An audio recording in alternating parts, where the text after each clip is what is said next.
So I went to Money in the Bank this past Sunday. I was there, Allstate Arena. Nice crowd there. Overall, enjoyed my time there. Enjoyed the pay-per-view overall. You know, the first match between Daniel Bryan and Big Cass, who we didn't know was going to be fired from the WWE. The first match was decent, and then things fell apart from there. You know, for a little while, we obviously had the gender Roman match, which, you know, I'm gonna be honest, I didn't watch the match. I was too busy paying attention to the crowd, which I can say this since I'm not on CSR currently. I'm at home doing this. Didn't do a show this week, so they completely shat on that match. They took a big giant shit on that match, and I was laughing throughout. You know, during the Rusev Day chance. I'll get to him in a second. In this match chance, throwing a beach ball around, which somehow, for some reason, landed in the exact same spot twice. 2 beach balls was brought in there. It's hard to get around. That same section, and I don't know if it's the same guy or the same woman, but someone very similar kept knocking it out in that same direction. It had the beach ball compensated strike. So that person or those people that kept messing up the beach ball mania in Chicago, you suck. But that's beside the point. You know, but once that match ended, once all the low matches ended, they picked up from there. The AJ Nakamura match was good. It got great toward the end, you know, with the low blows, with the king shot size, the phenomenal forearms on the table, which AJ Styles won. I'll get into Nakamura like in a bit. Just recapping Money in the Bank first. Not necessarily too pleased with the Money in the Bank winners, even though I predicted Alexa Bliss to win and cash in on Ronda and Nia. You know, I figured, hey, Alexa's gonna win because what else is she gonna do if she doesn't win the Money in the Bank? Well, we won't find out anytime soon because she's a champion right now. As far as Ronda Rousey goes, in terms of her wrestling on television, so far 2 for 2. WrestleMania, good match. Impressed, but then again, she was dominant most of the match. You know, going against Stephanie. You know, beating up Triple H for a bit. You know, and you know, sure she took a few bumps, but that was more like the celebrity appearance type Ronda Rousey, who was like, okay, that's good for a start.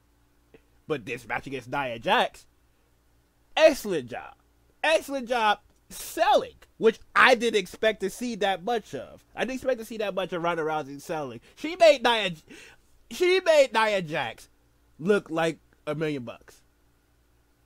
She did. My thing with this, I thought she was gonna go against Natalya for a while up until Money in the Bank before that match happened. I thought, okay, that's gonna be a good stepping stone. You know, Natalya make Ronda look good. You know, it'll be continued to improve. But as far as the every work, Ronda looks like she's getting the chops down. Whoever's training her, whether it's the Performance Center, whether it's Triple H, whoever's training Ronda Rousey to do all this stuff in terms of her in-ring work, thumbs up. 2 thumbs up. Her promo work still needs a little work, even though I did like her I won't say like, but I did see a lot of improvement and a step in the right direction for the last promo up for the Go Home show until Money in the Bank against Nia. I did like that. So, right now, Ronda Rousey looks like, if she's, and I said this in a podcast before, I know you can find her YouTube channel somewhere down the line. If she's here to stay for a long haul, if she's here to be in it and be about it and not just be like Brock Lesnar who shows up every once in a while. And I'll get into why I didn't necessarily like Braun Strowman winning Money in the Bank in a second. But if she's here for the long haul, if she's here to, you know, be one of the women wrestling, if she's here to improve and work on her craft and, you know, not just be an act, but be legitimately there, then I'm for it. And right now, I'm all, excuse the pun, but I'm all in for Ronda Rousey. And let's get to the Money in the Bank match itself. I want a SmackDown guy to win.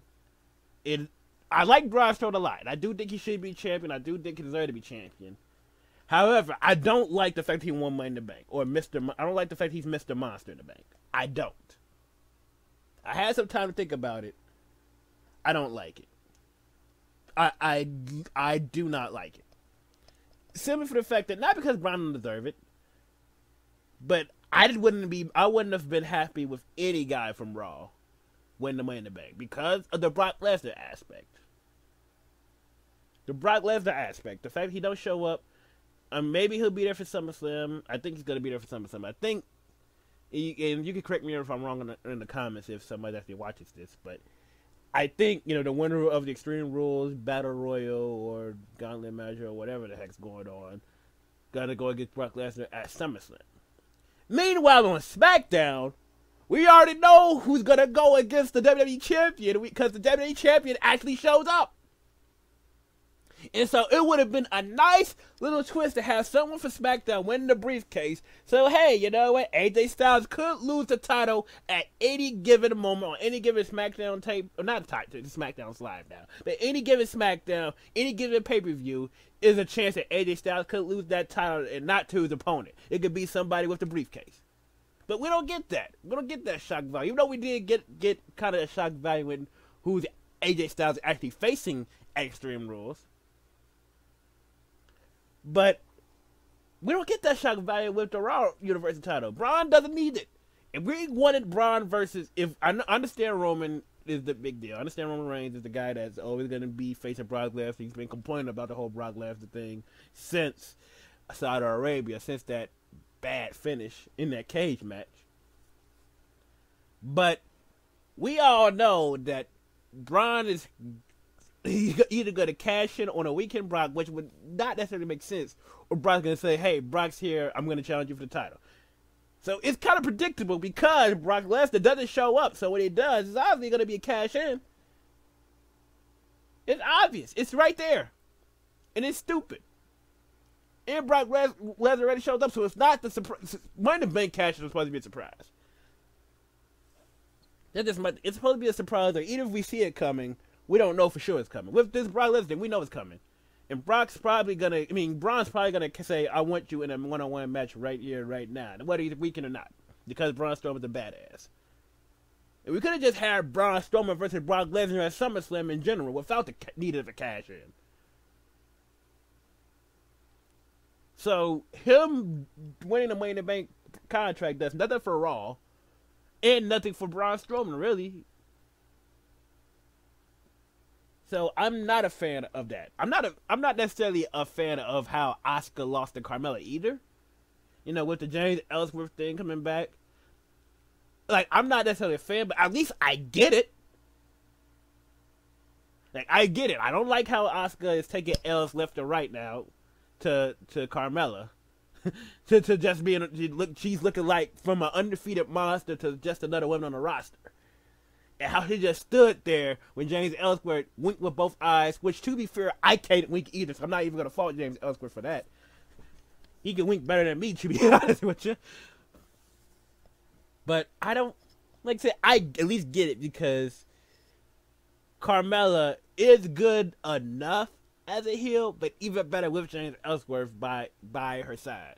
So, I at least get it. I'm not a fan of how Asuka lost. I would have rather James Ellsworth maybe got Asuka disqualified or something like that, rather than Asuka look like a complete dimwit.